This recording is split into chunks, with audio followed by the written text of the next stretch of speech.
The backpacks are packed, the pencils are sharp, the buses are back on the road. And while the kids head off to start a new school year, you're staring at your own calendar, wondering how you're going to get through the next couple of months without losing your focus or your sanity. Y'all, back to school isn't just for our kiddos. It's a reset button for all of us. It's a chance to reimagine the way our days begin, flow, and end.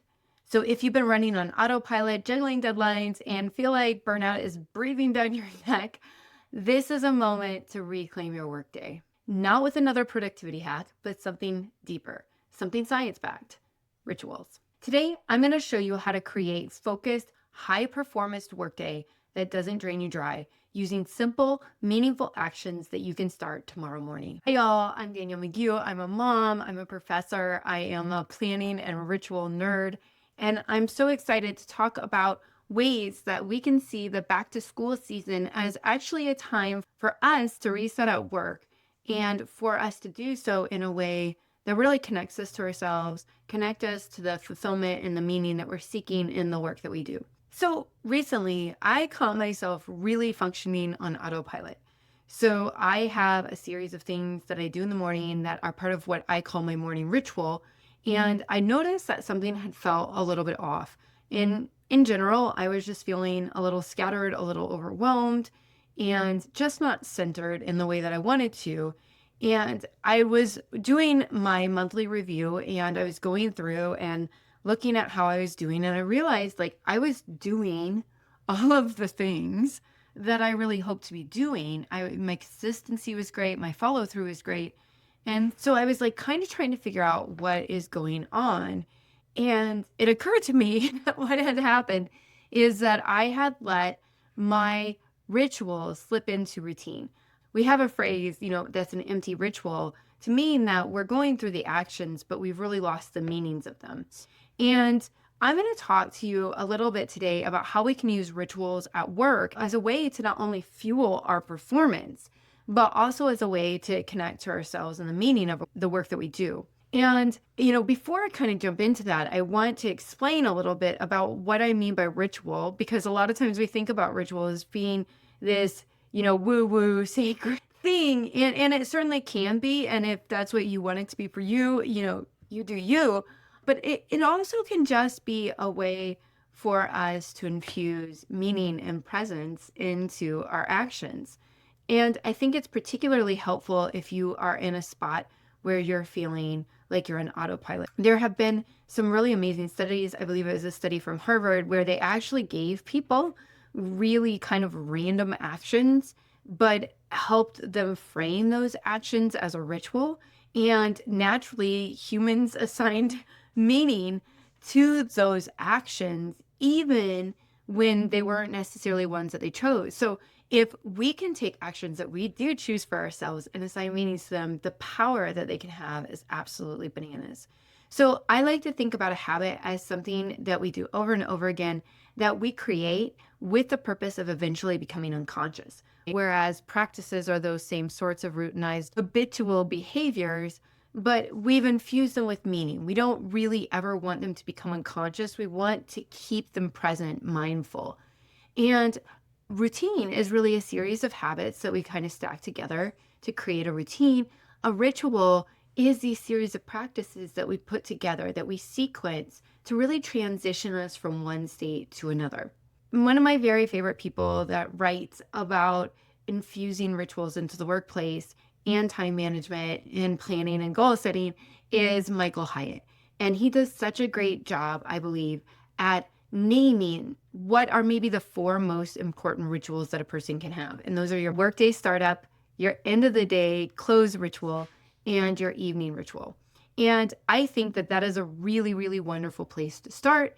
And I want to talk a little bit about how we can use this back to school time to rethink those rituals and to really infuse them with meaning, reset them, and let it just be a catalyst for our work performance. Because I know that, I am a teacher, I'm a professor, I am on contract though all summer. So even though I technically have summers off, it just usually means that I'm working more from home and a little bit less from the office. But what I really love about the back to school time is it is not only a really lovely reset for my family, but it's also a way for me to reset myself at work. So, so like I said, there's actually a lot of science that backs the power of rituals.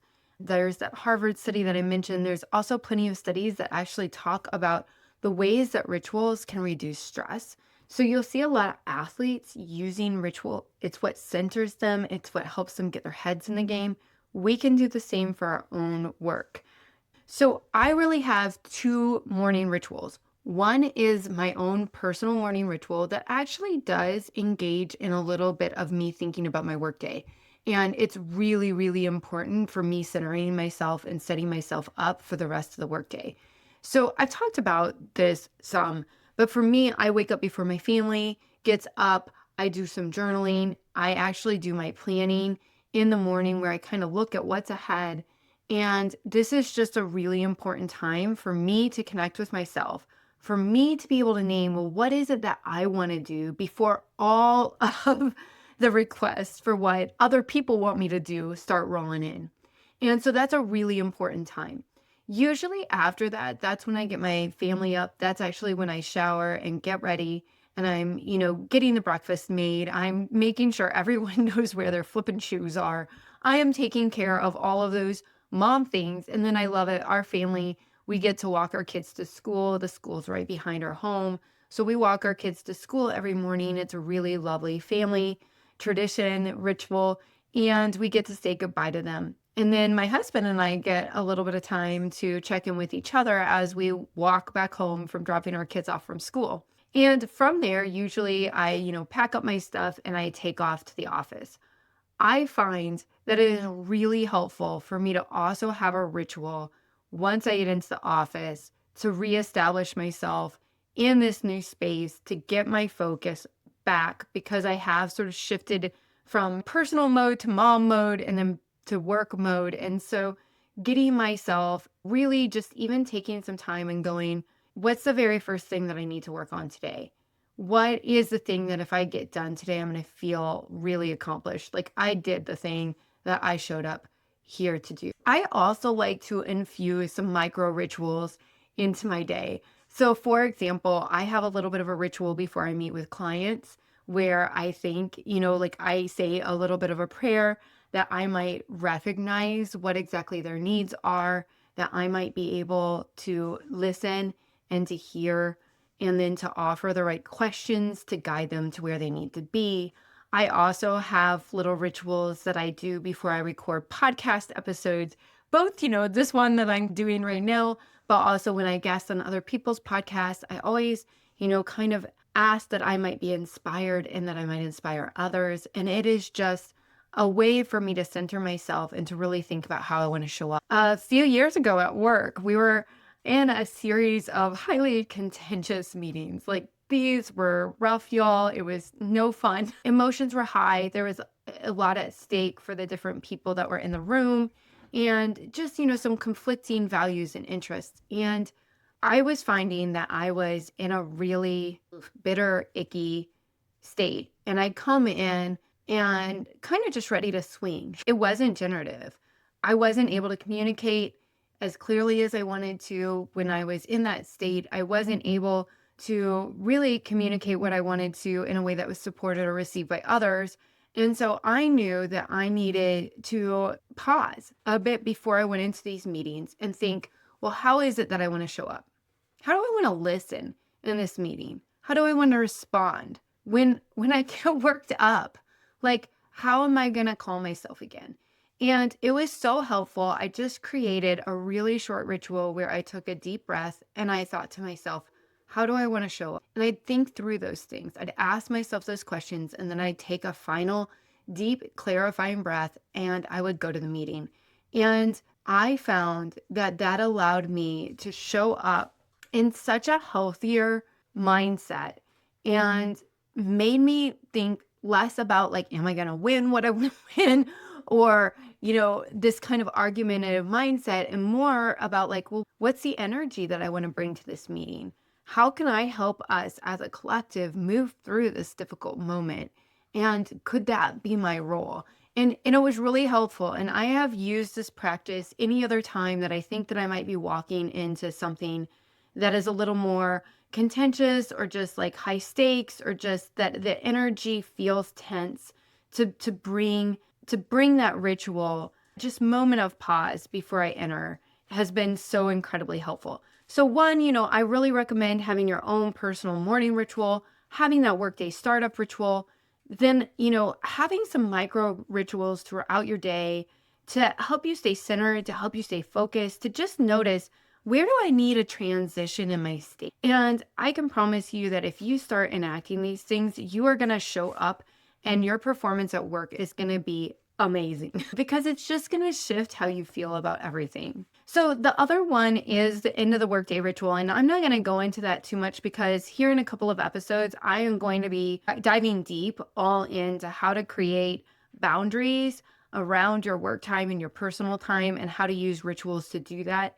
And so what I will just say is that I do have a way to kind of shut down my workday, say, work brain, you're off. It is time for me to go home and be present for my family. And that's been so wildly helpful in terms of really helping me make that transition from work to home.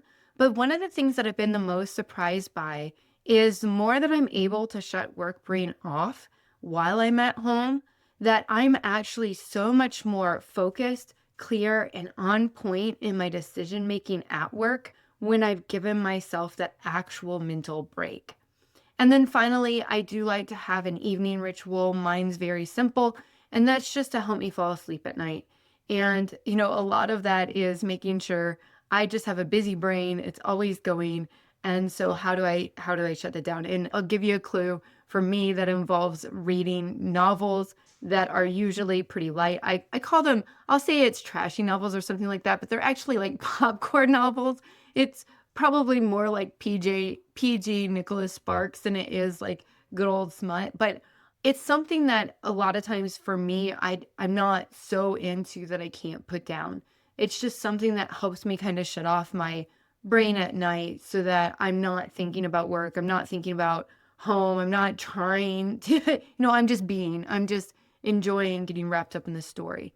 And so like that's really helpful for me. So I hope that you can see how having these rituals can really help you reimagine your workday, that you might feel inspired that this transition for your kids is one that you can latch onto too and ride the wave of. And, I really wish for you a really lovely back to school, back to you moment season that is full of exciting transitions that open up new possibilities for the way that your kids get to experience their days at school and ways that you get to show up at work. And until next time, y'all, be bold, be balanced, and be well.